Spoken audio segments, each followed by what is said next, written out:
And now back to one of our top stories. The U.S. president says Washington will not lift sanctions against Cuba. Donald Trump also said he will roll back the Obama administration's rapprochement. Havana, joining us for more on the story out of New York, is Mr. Daniel Shaw from the Answer Coalition.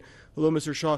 Now, is this really tensions between Havana and Washington, or is this just Trump being Trump and trying to wipe out anything Obama? Well, if Obama took out the knife from Cuba's neck 1 inch, Trump thrust it back in another 5 or 10 inches, which comes as no surprise. Let's look at the countries who are constantly on the U.S. hit list: Cuba, Venezuela, the DPRK, Russia, Iran. Any country with even a shred of self-determination, the U.S. will never tolerate this and seeks to recolonize these countries.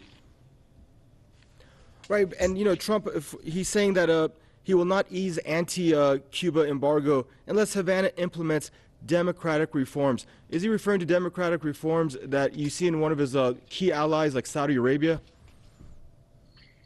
Exactly. The hypocrisy just is right in your face. I mean, the U.S. supports dictatorships across the world, Saudi Arabia and Kuwait and the other Gulf monarchies. Who is Trump to talk about any type of freedom, much less political freedoms, when he himself didn't even win the popular election, lost by 3 million votes, yet somehow he's the demagogue in chief of the United States. So Trump's rhetoric, it's the same U.S. rhetoric, whether it's a Democratic or Republican presidency.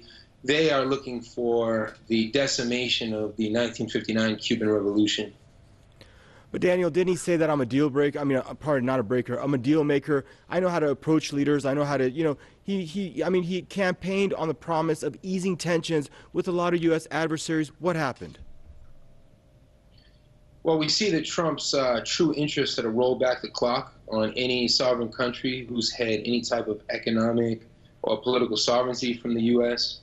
It harkens back to the Reagan era, the height of the Cold War, which is really a global class conflict where the U.S. was very aggressive going after any country in the global south that stood up for itself, whether it was Angola or Nicaragua or Mozambique.